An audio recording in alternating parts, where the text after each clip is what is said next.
Hello dear students, welcome back to organized knowledge channel. और आज की जो वीडियो है उसमें हम डिस्कस करेंगे worksheet number 16 for class 9th science subject की। ये वर्कशीट है जो आपके लिए 11 अगस्त 2021 के लिए शेड्यूल की गई है। आज की जो वर्कशीट है बच्चों, उसमें हम एलिमेंट्स के बारे में पढ़ेंगे। लास्ट वर्कशीट में जो प्रीवियस वर्कशीट थी हमने इस चैप्टर की, उसमें हमने ट्रू सॉल्यूशंस क्या होते हैं, कोलॉइड क्या होते हैं, सस्पेंशन, इन सब के बारे में पढ़ा। ठीक है। सो इस वर्कशीट में हम प्योर सब्सटेंसेस के बारे में पढ़ेंगे। सो वर्कशीट शुरू करने से पहले बेटा प्लीज चैनल को सब्सक्राइब कर लीजिए, बेल आइकन को प्रेस कर लो ताकि आपको आने वाली वीडियोस की नोटिफिकेशन वो समय से मिलती रहे।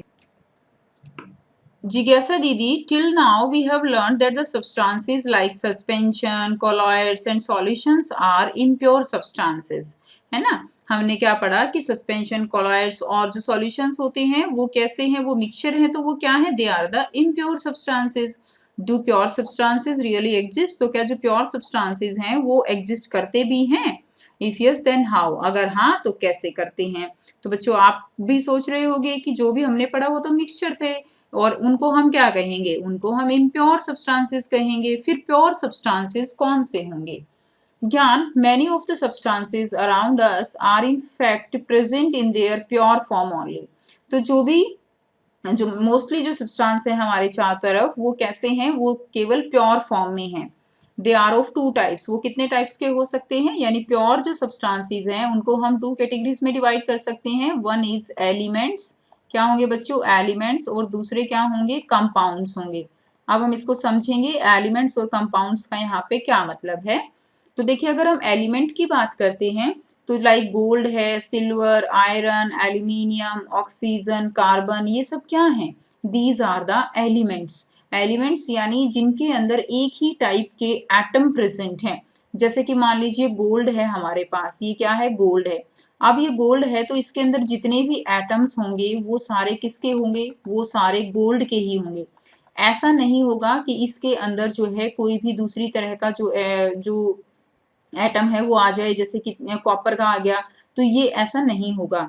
एक ही टाइप के जो एलिमेंट है उसके अंदर एक ही टाइप के एटम्स प्रेजेंट होंगे।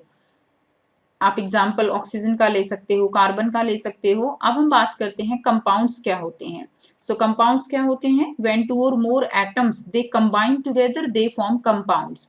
दो या दो से ज्यादा जो एलिमेंट्स है वो जब आपस में मिल जाते हैं, ठीक है, उनके एटम्स मिल जाते हैं तो वो क्या बनता है, वो कंपाउंड बनता है। जैसे कि ये वाटर है, ये एक कंपाउंड है। इसके अंदर कौन कौन से एलिमेंट्स है, इसके अंदर hydrogen and oxygen two elements हैं।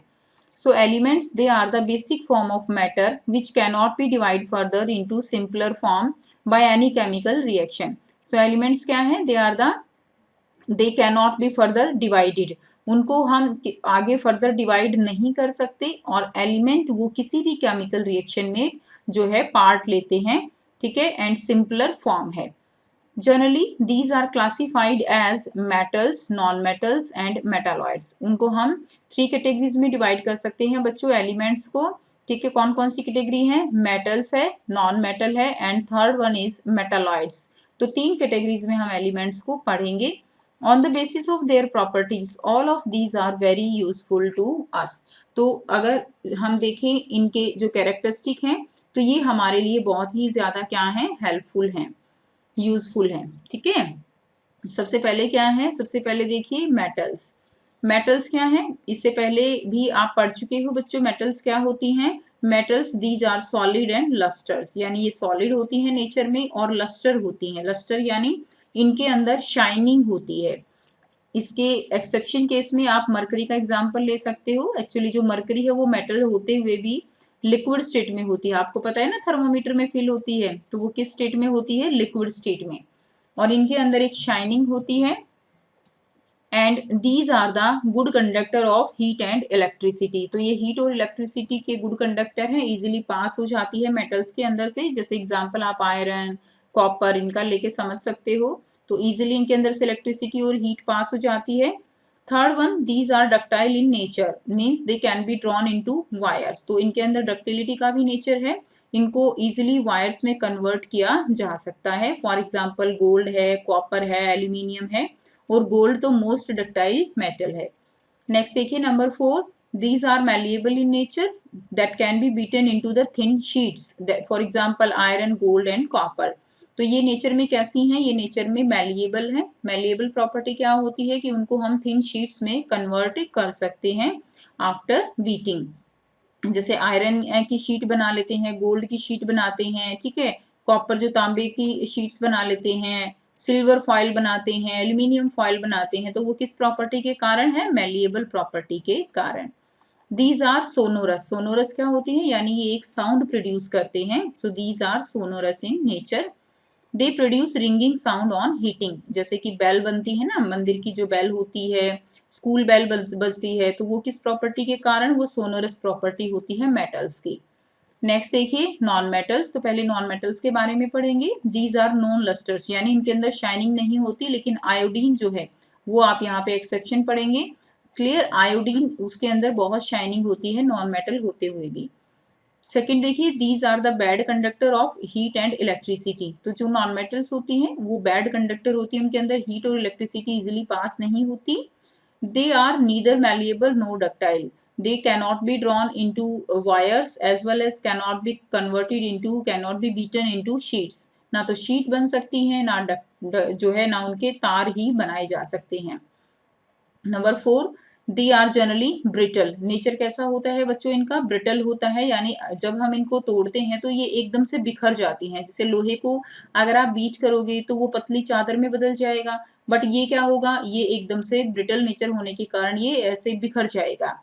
These are not sonorous, तो ये साउंड प्रोड्यूस नहीं करती हैं। Number 6 point, generally non metals exist in liquid और गैसियस फॉर्म, तो जो नॉन मेटल्स हैं वो जनरली लिक्विड और गैसियस फॉर्म में एग्जिस्ट करती हैं। For example hydrogen, carbon, iodine, ठीक है, ब्रोमीन है, क्लोरीन है, ये सारे एग्जाम्पल किसके हैं, ये सारे एग्जाम्पल नॉन मेटल्स के हैं। अब हम बात करते हैं मेटालॉइड्स क्या है।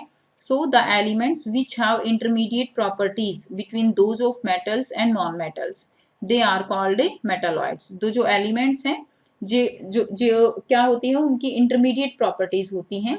intermediate properties यानी कुछ properties वो metal की show करते हैं और कुछ properties वो non-metal की show करते हैं, तो उनको हम क्या कहेंगे, उनको हम metalloids कहते हैं। Clear, for example boron, silicon, germanium, तो ये सारे एग्जाम्पल किसके हैं, ये सारे एग्जाम्पल हैं आपके मेटालॉइड्स के, which can show the properties of metals as well as non metals.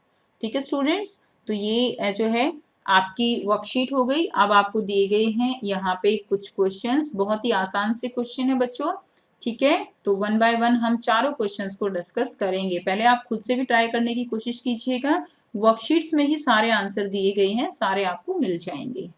सो यहाँ से आप इसके आंसर करेंगे। फर्स्ट क्वेश्चन है what are elements, how are they different from mixtures. ठीक है, तो मिक्सचर से जो एलिमेंट्स हैं वो कैसे डिफरेंट होते हैं। सो element is a substance made up of only one type of substance. ठीक है, ये एक ही टाइप के सब्सटेंस से मिलके बना होगा, while mixture is made up of more than 2 or more elements or compounds which have not reacted together। यानी जो एलिमेंट है उसमें एक ही टाइप के क्या होंगे, एटम्स होते हैं। लाइक हाइड्रोजन है तो हाइड्रोजन के अंदर जो भी एटम्स होंगे वो सारे हाइड्रोजन के ही होंगे, बट जो मिक्सचर होगा उसमें मोर देन 2 एलिमेंट भी हो सकते हैं, कंपाउंड्स भी हो सकते हैं, but they will not react with each other. So यहाँ से आप इसका आंसर करेंगे। नेक्स्ट देखिए question number 2, aluminium is used in making utensils used for cooking food, which property of aluminium is being used here. तो कौन सी property जो है एल्यूमिनियम की है जिसके कारण उसको कुकिंग फूड यानी फूड जो है उसको कुक करने में उनका यूज़ किया जाता है। आंसर लिखेंगे, aluminium is used in making utensils because it is good conductor of heat and electricity. Heat और इलेक्ट्रिसिटी के अच्छे कंडक्टर है एल्यूमिनियम, सो इसका यूज़ जो है यूटेंसिल्स में किया जाता है। Next question number 3, can we use carbon to make wires for household uses. क्या हम कार्बन का यूज़ जो है वायर्स बनाने के लिए कर सकते हैं, वाई और वाई नॉट एक्सप्लेन। ठीक है, तो हम इसका यूज़ जो है नहीं कर सकते, because no we can not use carbon to make wires because carbon is not ductile as we cannot convert it into wires। तो जो कार्बन है उसके अंदर डक्टिलिटी प्रॉपर्टी नहीं होती। ठीक है, उसको हम जैसे ग्रेफाइट है वो कार्बन है, वो गुड कंडक्टर है इलेक्ट्रिसिटी का, बट उसको हम वायर्स में यूज़ नहीं कर सकते। क्यों यूज़ नहीं कर सकते? क्योंकि उसके अंदर डक्टिलिटी प्रॉपर्टी नहीं है, उसकी हम वायर्स जो है वो नहीं बना सकते। ठीक है, क्वेश्चन नंबर 4 करेंगे। Define malleability and ductility. What is malleability, what is ductility? Already आप स्टूडेंट्स वर्कशीट में कर चुके हो, काफ़ी ईजी है ये। Malleable material is one in which a thin sheet can be easily formed by hammering or rolling. यानी malleability क्या होती है? It is the property in which the metal that get converted into thin sheets. ठीक है, सो आप वो भी simple जो है ऊपर वर्कशीट से भी लिख सकते हो या ये भी लिख सकते हो। It is the one in which thin sheet can be easily formed by hammering, यानी उसको ऐसे जो है हैमर से पीट के या रोल करके उसको किस में बदला जा सकता है? थिन शीट्स में कन्वर्ट किया जा सकता है। नेक्स्ट देखिए ductility. Ductility is the physical property of a material in which metal get converted into wires. तो डक्टिलिटी में क्या होगा? जो मेटल है that get converted into wires, उसको हम वायर्स में कन्वर्ट कर सकते हैं। That property is known as ductility. Okay, so ये हो गई आपकी आज की वर्कशीट एंड आई होप आपको बच्चों वर्कशीट बिल्कुल क्लियर है। अगर कोई भी डाउट है तो आप कमेंट सेक्शन में कमेंट करके पूछ सकते हो। अगर आप बच्चों को वीडियो अच्छी लगी तो लाइक ज़रूर कीजिए, इससे सपोर्ट मिलता है। एंड वर्कशीट को शेयर भी कीजिए वीडियो को, ठीक है। और अगर वीडियो अच्छी लगे तो चैनल को सब्सक्राइब भी कर लीजिए, जिससे आपको आने वाली हर वीडियो की नोटिफिकेशन वो मिलती रहेगी। उसके लिए बेल आइकन को प्रेस कर लें। सो थैंक्स फॉर वॉचिंग, मिलते हैं नेक्स्ट वीडियो में नेक्स्ट वर्कशीट के साथ।